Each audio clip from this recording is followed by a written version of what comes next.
พอเพิ่นเอ้าอยู่เบิ่งนี่เฮ็ดประตูแบบนี้ไม้ก็ว่าที่แรกแล้วว่าสิติดเบิ่งนี้เนาะก็คันเป็นไปได้อยากให้มาเฮ็ดเลยบ่โดยอยากเฮ็ดให้มาเฮ็ดเลยได้ถ้าซั่นพอสิกลับเมื่อเอาเครื่องมือก่อนเลยโดยได้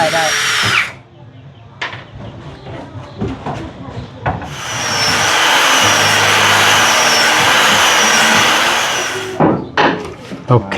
เรียบร้อยโอเคเรียบร้อยตักใจดูมันแล้ววันนี้เฮ็ดห้องน้ำอีกถ่ายเลย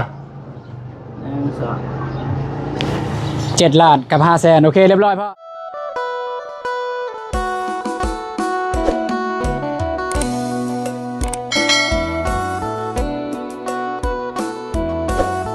พี่น้องเปิดภาพมาก็อยู่ที่บ้านจักรใหญ่เมืองท่าแตงแขวงเซกองพี่น้องก็คืออยู่ที่บ้านน้องสุรัตน์หรือว่าน้องใหม่น้องน้อยพี่น้องเลยจ้าเอาก้าตักทายสบายดีเด้อสบายดีพ่อแม่พี่น้องหมดสุขทุกคนยินดีต้อนรับอาตูนชาแนลเส้นเก่าเส้นเคยเด้อพี่น้องเด้อมื้อนี้น้องบ้องบ่ได้มานำเด้อพี่น้องเด้อเพราะว่าน้องบ้องเพิ่นบ่ตูนให้น้องเพิ่นพักผ่อนแต่ว่าน้องบ่ได้พักผ่อนดอกน้องเพิ่นว่าเพิ่นอยากสักเครื่องเพราะว่าใส่ลายมือแล้วบ่ได้สักเพิ่นว่าซั่นอยากสักเครื่องสักเสื้อผ้าสักผ้าห่มนี่แหละเพราะว่ามันเหม็นแล้วน้องเพิ่นก็ต่างว่าพักผ่อนเลยมื้อนี้พี่น้องพอดีบ่ตูนก็เดินทางมาที่บ้านน้องไม้เพราะว่ามื้อนี้เป็นมื้อที่บ่ตูนจะมาจ่ายค่าบ้านประตูพี่น้องจ่ายค่าบ้านประตู7.5 ล้าน7.5 ล้านโอเคไปประวัติการพี่น้องไปหาทางน้องไม้น้องน้อยเพิ่นอยู่ไสตอนนี้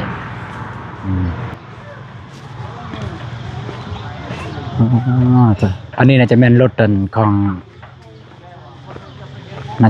งพุ่นรถ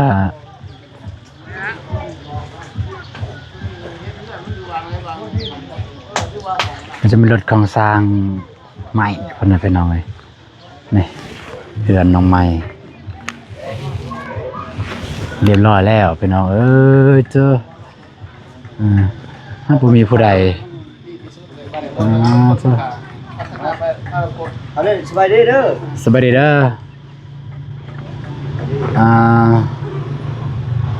มือนัดวันเสาร์โอ้ยบ่เห็นวันนั้นบ่ได้มา6 ขาก็เลยบ่ได้มาเลยว่าสิทายทำเฮาเอากันนาเอ้ยอาโยนาเอ้ยโอ้ยพอบ่ใส่ก็ได้นะใส่ถ้าจะได้อบรมน้ำกันโอ้ยใส่ปีตัวไรล่ะ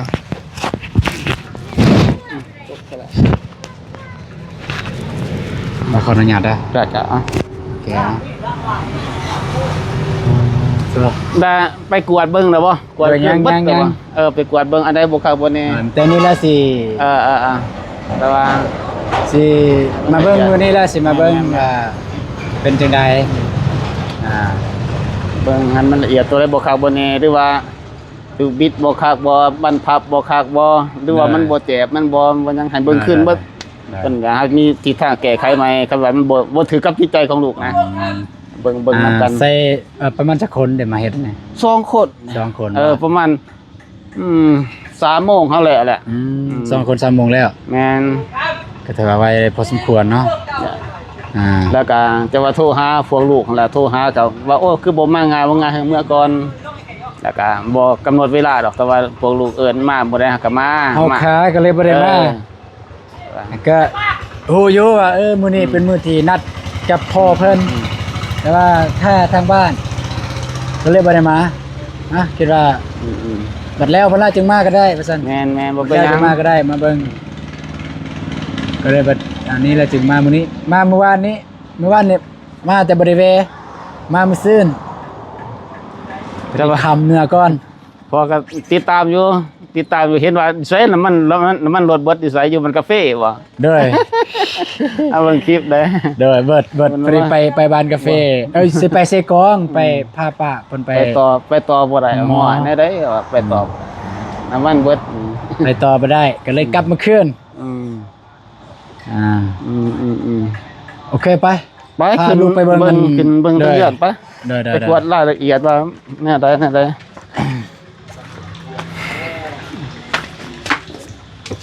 เฮ็ดพี่น้องไป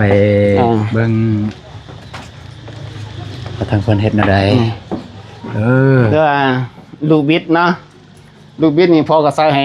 ตัวดีๆให้ได้ อ๋อเดี๋ยวราคาเท่าไหร่ดอกบิด ราคาประมาณ 200,000ตัวนี้ อ๋อ เขาซื้อมาใส่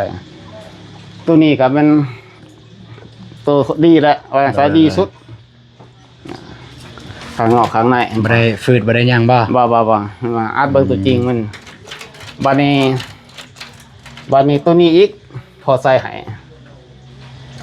กันย่วยคือเอิ้นว่า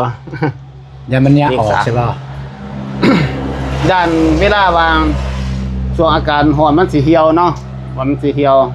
เดี๋ยวมันเตือยเพราะว่าพอเห็นมาหลายบอลแหละมันเตือยเพราะว่าเขาซื้อมาจากตะแตงนะสร้างเขาหันมาติดให้เลยก็บ่ใส่ตัวนี้ให้เลยอันนี้แต่ว่าพอจัดให้เป็นสุดที่ว่าเหมาะสมเลยหรอนะ อืมใส่ทุกบานเลยบ่เนี่ย บานใหญ่3บานใส่ให้ บานใหญ่3บานใส่ให้เบิดเลย แม่นใส่ให้เบิด อ่า อันนี้ อันนี้ก็ใส่ ตัวนี้ก็ กระเจ ใส่ มีทุกดอกเลย มีสุกอันเลย มีทุกอันเลยกระเจ เห็นบ่พอใส่ให้เบิดว่าละเอียดอะไรก่อน เรียบร้อยแล้วพี่น้องเอ้ย แต่ว่าทุกสิ่งทุกอย่างครับถือว่าเฮ็ดให้มันละเอียดหั่นแหละว่าซะบ่ให้มีแต่ว่าพื้นเพิ่นนี่บ่ละเอียดพื้นเพิ่นเพราะว่ามันบ่เพียงพื้นมา อันนี้เป็นน้ำสร้างอีกสร้างคน เป็น หนึง น้ำสร้างผู้หนึงอีก อ่า แต่ว่าถ้าว่าเฮาสิเอาขึ้นสูงหลายมันก็สิเป็นการบ่งามอ่ะ ได้ ต้องให้ผู้ดี คันใดครับบ่ให้มันติดกันแต่ มีแต่ทรงหัวตะปูลงดีพอทรงลงได้พอทรงลงพอกบให้ได้แต่มันบ่เบิดยันกบถึกตะปูก็เลยบ่ปาสำนี้ก่อน ก็มีแต่เอาตะปูลงแล้วก็กบ แม่น อีก บ่มีก็บ่เป็นการยากดอก ได้ตัวนี้พี่น้องมันอยากติดแน่เวลา นั่น เปิด ติดน้อยหนึงน้ำเบื้องนั่นอีก ได้ แต่เบิ่งมาเบื้องนี่อีกวันนี้ครับเด้อน้อยหนึ อั ง นนี้ก็ติดนิดนึง ติดน้อยหนึงข้างใน เออ อืม นี่มีแนวเกาะ ใส่ อีก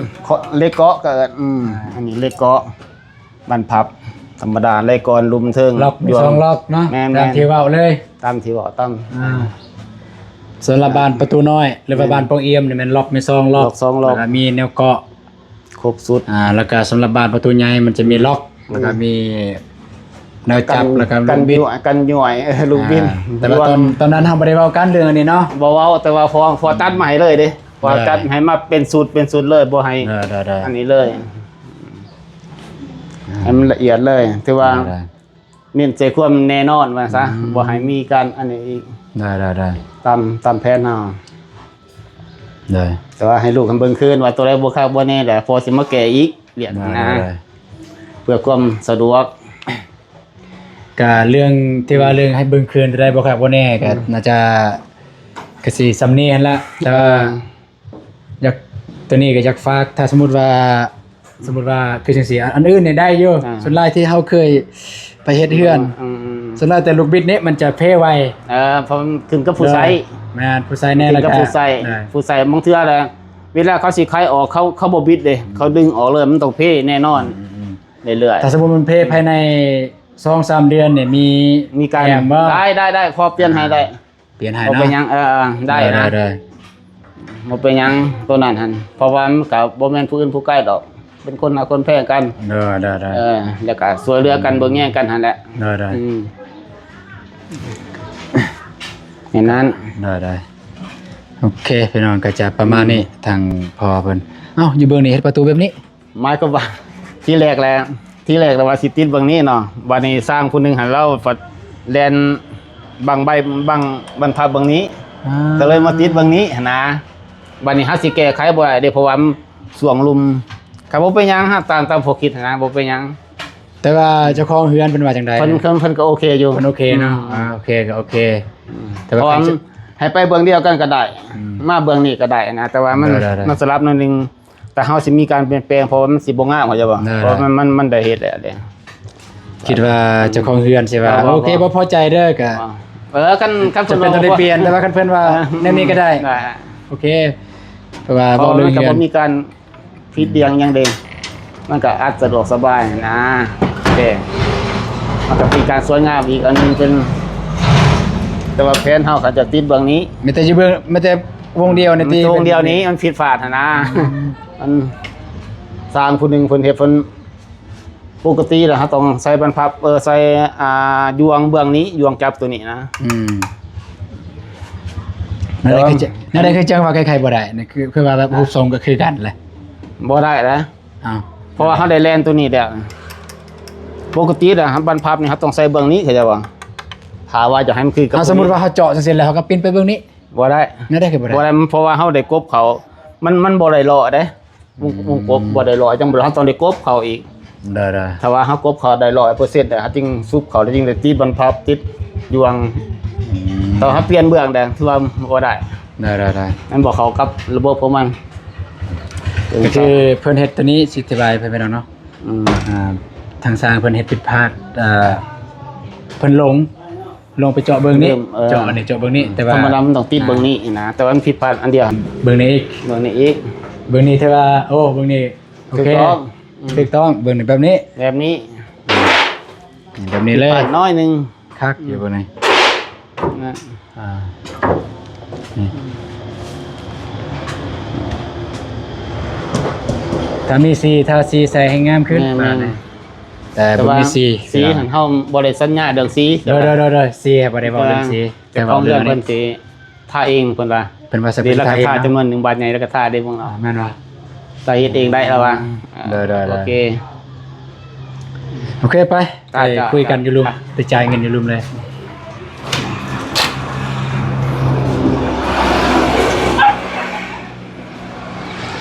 แต่ประมาณนี้พี่น้องอันนี้คือน้องสลัดเพิ่นพี่น้องเอ้ยก็ไอ้ต้นน้องเพิ่นอยู่ โอ้หอนเนาะคือตะเฮือนเนาะ โอ้ฮ้อนขึ้นไปถึงเฮือนในฮ้อนอันนี้ อ่า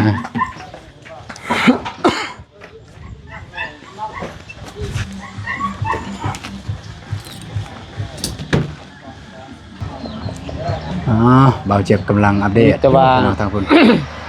วันอื่นหาเขาบ่มาติดให้คือพอได้เพราะว่าคันติดได้ต้องได้จ้างเขามาคันติดมาติดอันนี้พอรับผิดชอบเบิดสำหรับการติดตั้งการหยัง ได้ อืม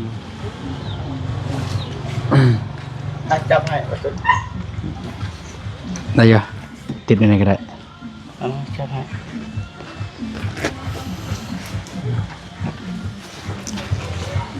โอเค นั่ง เอาขึ้นมานะ 1 2 เอาหยุดวางเมื่อกี้นี่ บ่ได้หยุดลืมไป ก็ไม่ได้หยุดโอ้ยโอเคก็เรียบร้อยสำหรับบ้านประตูทางพอเพิ่นก็มาติดเรียบร้อยแล้ว แต่ว่ามันจะมีผิดพลาดหน่อยนึงพี่น้องคือเพิ่นติดอยู่กลางวงกบเบื้องนี้วงกบปองเอี่ยม แต่ว่าทางเจ้าของเฮือนเพิ่นว่าบ่เป็นหยังนะเจ้าของเฮือนว่าเป็นหยังนั่นนี่ก็ใส่ได้ก็สิถาเบิ่งทางเจ้าของเงินบัดนี้เจ้าของเงินเพิ่นสิว่าจังใดสมมุติว่าอันนี้ถามขึ้นน่ะสมมุติว่าเจ้าของเงินเพิ่นว่าจังซี่ในเมื่อคอยซื้อน้ำเจ้าแล้ว และผิดพลาดนี้ไปแม่นคอยเป็นคนผิดพลาดเจ้าเป็นคนผิดพลาดและคอยอยากได้ตัวใหม่มาเลยบ่อยากได้แบบตาบอยากได้ตัวใหม่มาเลยเฮ็ดใหม่มาให้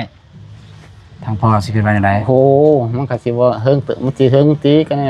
นี่แต่ว่าตาบเขาบ่มีการเสียหายหยังดอกสั่นตา ตาบก็บ่เสียหายเนาะ เพราะว่าน้อยเดียวประมาณอยู่5มิลแต่ถ้าเอากาวใส่ก็จบแหละ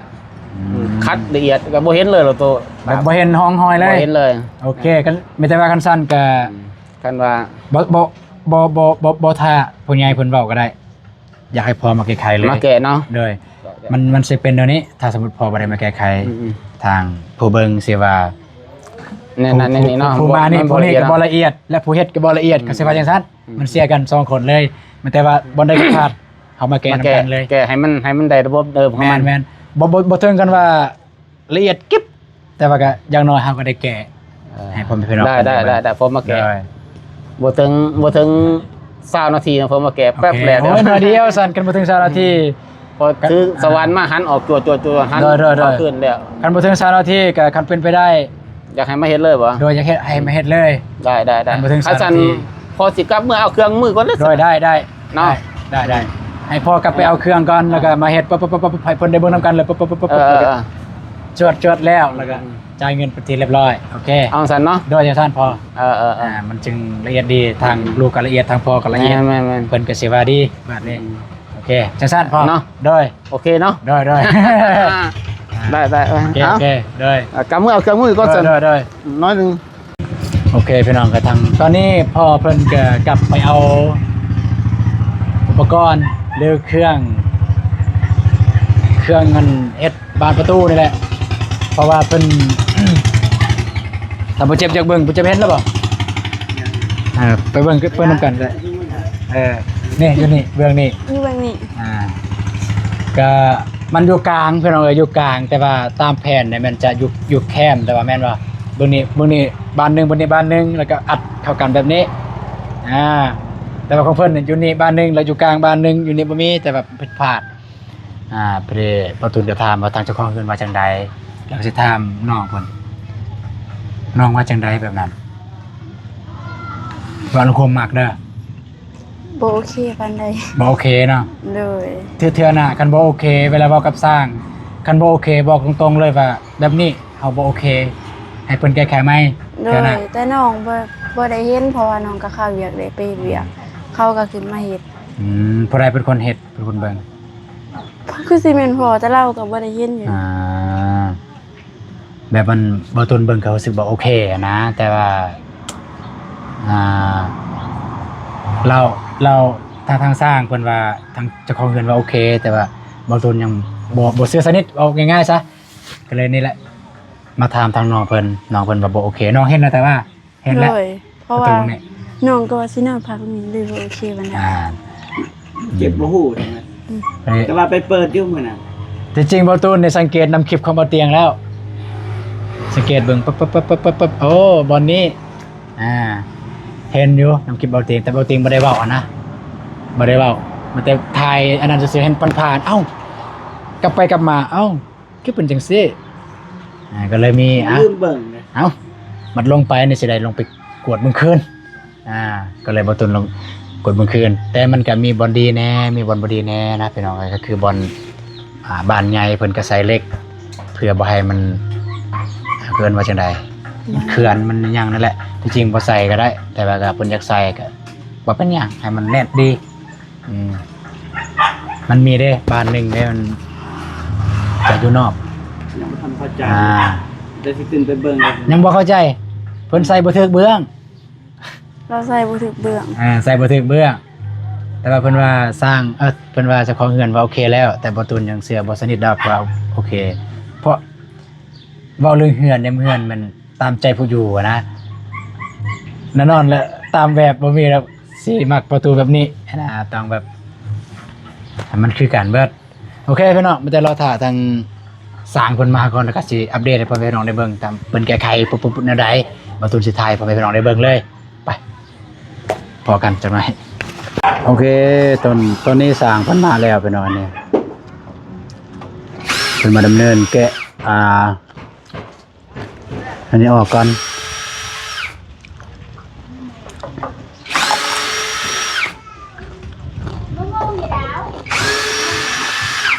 ที่เติมมาไฟบ่มีไฟ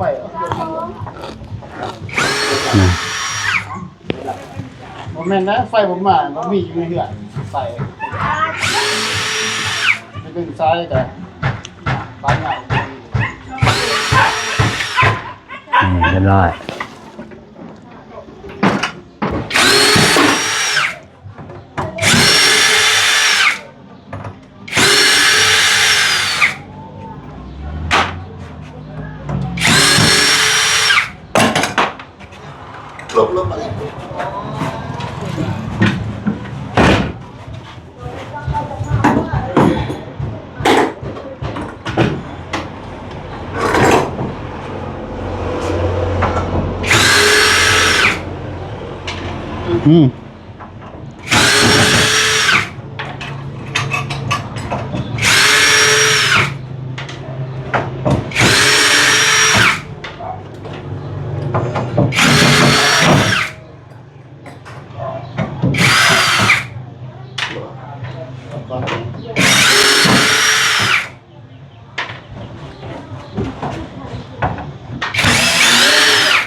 อันเราไม่สรุป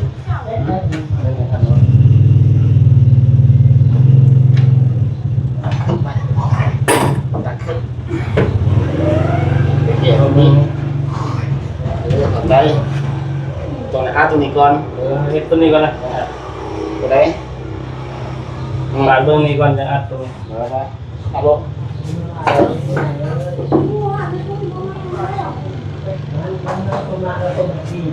นี่วิธีการต่อของเพิ่น วิธีการต่อ วิธีการตาบ ตาม เกินมาตาบบ่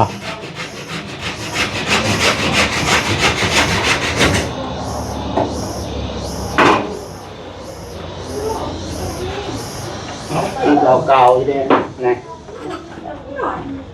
มันใหญ่พอดี เดี๋ยว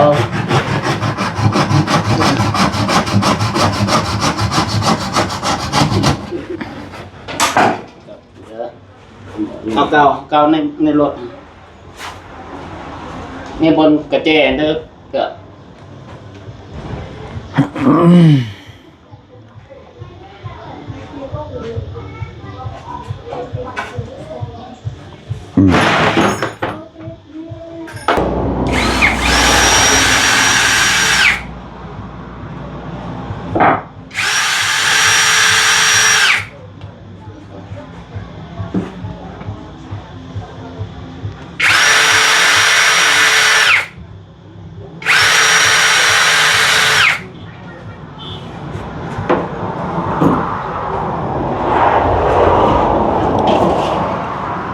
เดี๋ยวมาโหดมาดู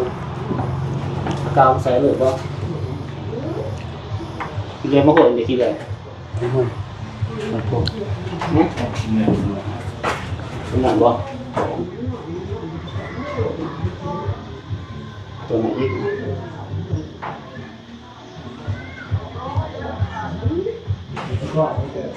อันได้ฮะอันมาอีกใส่สีเดือดร้าย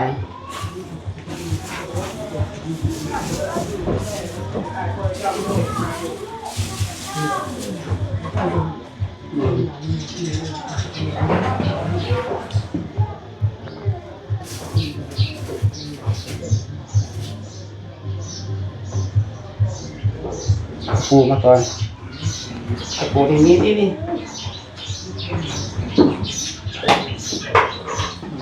ก็เลยโอ้ยไงโปะไงโปะที่คุณ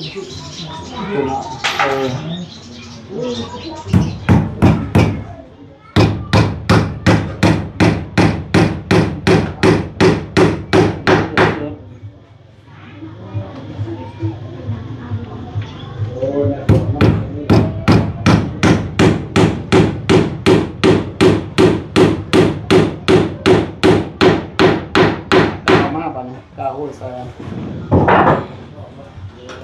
กาสับนี้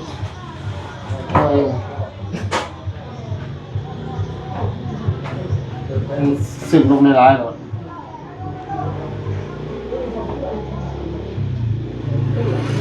ใช่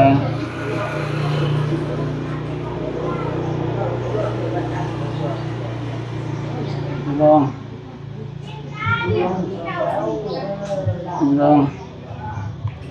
พอก่อนบ่เอา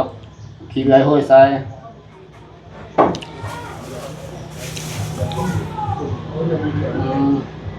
ใส่หนาๆหรอใส่มานี่เอาลูกดีก่อน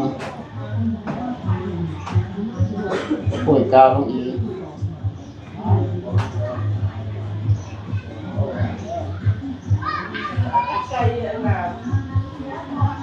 ยาย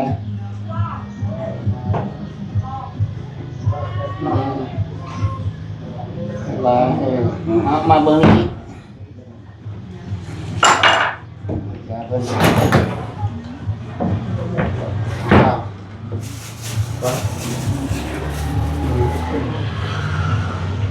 เก้าหาสู้ซองเก้าไฟเบียดกัน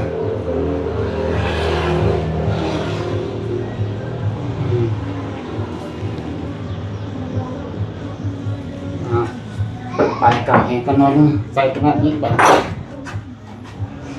ขอนมาตรงนี้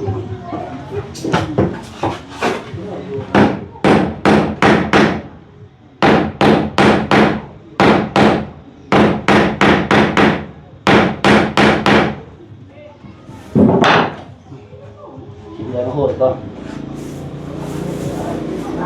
ใส่ขี้เรือเพราะว่าให้มันติดกันเลยทำบีบตาลงไปมันเสียบใช่ไหมได้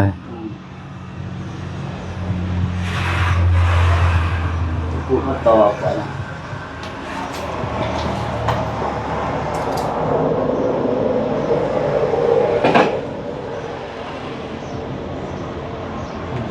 เพราะ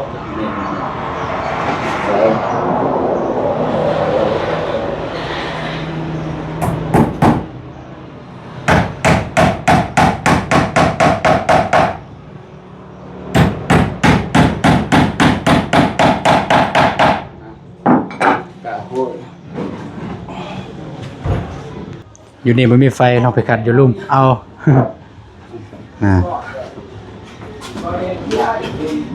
แสดงว่ายังวันมีครบสูตรได้นี่ยังฟันมีไฟได้นะ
สำเร็จ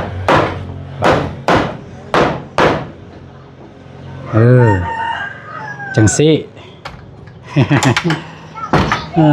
เนียนเลยเนี่ยเนียนคัก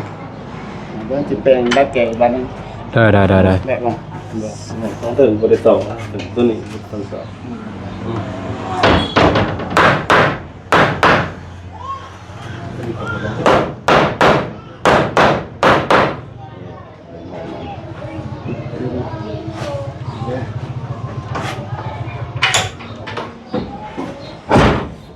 โอเค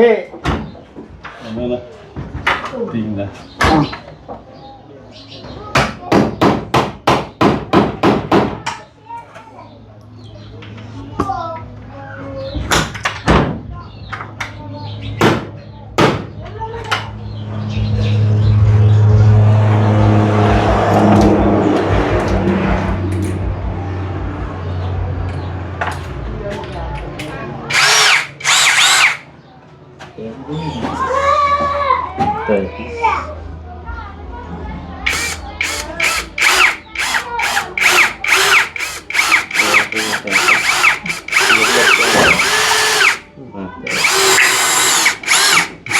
เลย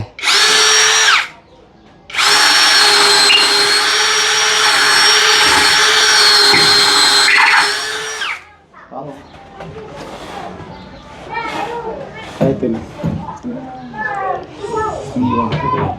ไม่บ่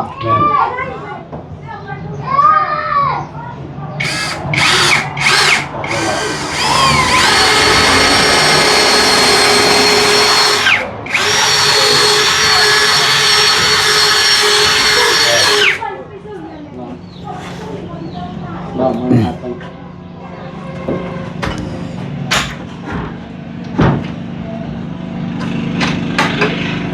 โอเคเรียบร้อยบัดนี้ใส่กอเกาะบัดนี้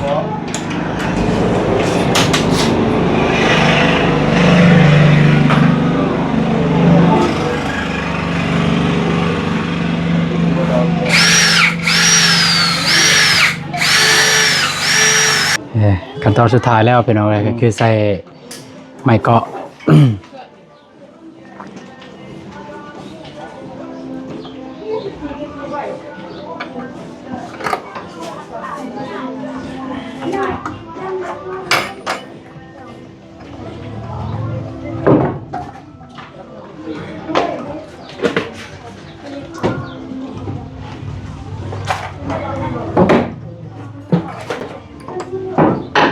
โอเคเรียบร้อย โอเค เรียบร้อยไปหับซับบัดนี้หับซับอยู่ลุ่มเด้อพอเด้อเด้อโอเคพอเด้อมาทางนี้ก็ได้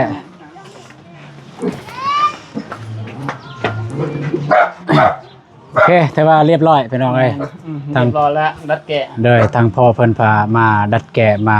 แก้ไข แก้ไข แต่ว่าเนียบเนียนดีงาม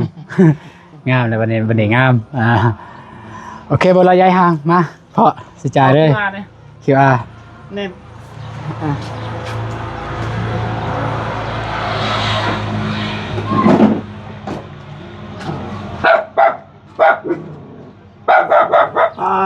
โจ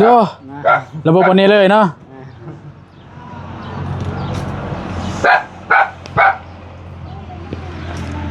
7,500,000 เนี่ย เด้อ พอเบิ่งเลยตอนเอา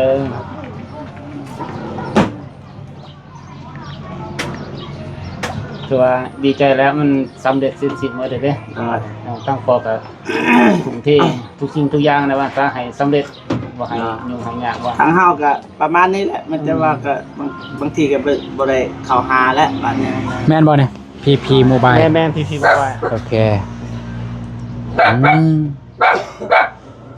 ถึงหลัก ถือว่าดีใจน้ำน้องไม้เพื่อนกับงามนะตักใจดูมันแล้ววันนี้เฮ็ดห้องน้ำอีก ทายเลย 1 2 7,500,000กับ500,000โอเคเรียบร้อยพ่อ โอเคเนาะ เด้อ จ้า เด้อขอบใจได้ๆเด้อพ่อเด้อเด้อ ขอบใจทั้งนั้นเด้อผู้ใหญ่ใจดีเพิ่น ได้ ซอยน้องไม้ ได้ อันนี้ก็ซอยคือกันแต่ซอยเรือซอยแห่ ได้ โอ้ทั้งทีมงานนั่นเนาะ ได้ อยู่ดีไม่แห้งบ่สูงทุกคน ได้ขอบใจได้เอาให้พอพรเลยได้ไปพักผ่อนได้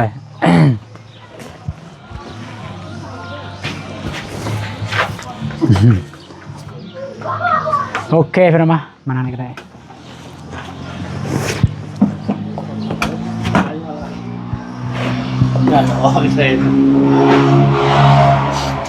พอน้องไปใส่พอน้อง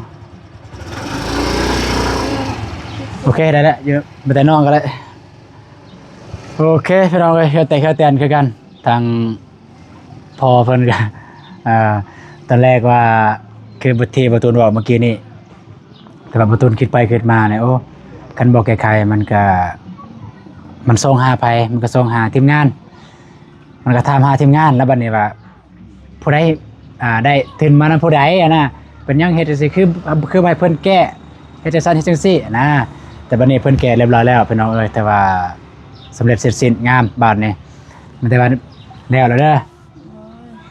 ขึ้นไปได้ โซ่เฮือแตนล้างหน้าบ่ไม่ได้ล้างหน้าเอาบานนี้ก็สำหรับเงินอันนี้ ค่าบ้านประตูนี่เนี่ยมันมื้อนั้นก็บ่ตูนได้แจ้งทางน้องเพิ่นแล้วทางผู้ใหญ่ใจบุญอยู่สหรัฐอเมริกาเพิ่นเป็นคนลาวเพิ่นได้โอนมาให้ค่าบ้านประตูให้น้องไม้เพิ่น7.5 ล้านนี่พี่น้องเนาะ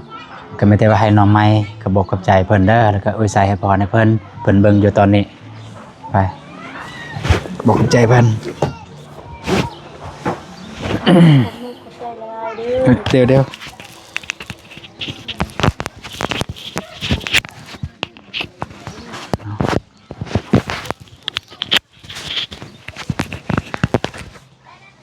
ขอบใจหลายๆเด้อผู้ใหญ่ใจบุญอยู่อเมริกาที่โอนเงินมาให้เบาตูนเป็นสะพานบุญขออวยพรให้ผู้ใหญ่ใจบุญจงมีแต่สุขภาพแข็งแรงในหน้าที่การงานก็ขอให้เฮงๆปังๆลำๆรวยๆความเจ็บอย่าสุใดความไข้อย่าสุมีเด้อสาธุ สาธุดีใจนำเด้อไปเด้อ โดย ได้บานประตูแล้วมันสำเร็จเลยมันได้สิขึ้นเฮือน ยังเฮ็ดห้องน้ำอยู่บ่ ให้ แล้ว น้องน้ำบ่ โดย ขันว่าให้น้องน้ำแล้วก็ขึ้นเลย โดย ก็เอาจะได้ก็ให้มันแล้วเด้อสมมติว่าพวกอ้ายบ่ได้มาทางนี้และสมมติว่าอยากบอกพวกอ้ายมาขึ้นเฮือนก็โทรหาทีมงาน สิมาตูด สิมาตูดน้ำเอาแล้วว่าเฟซเนาะ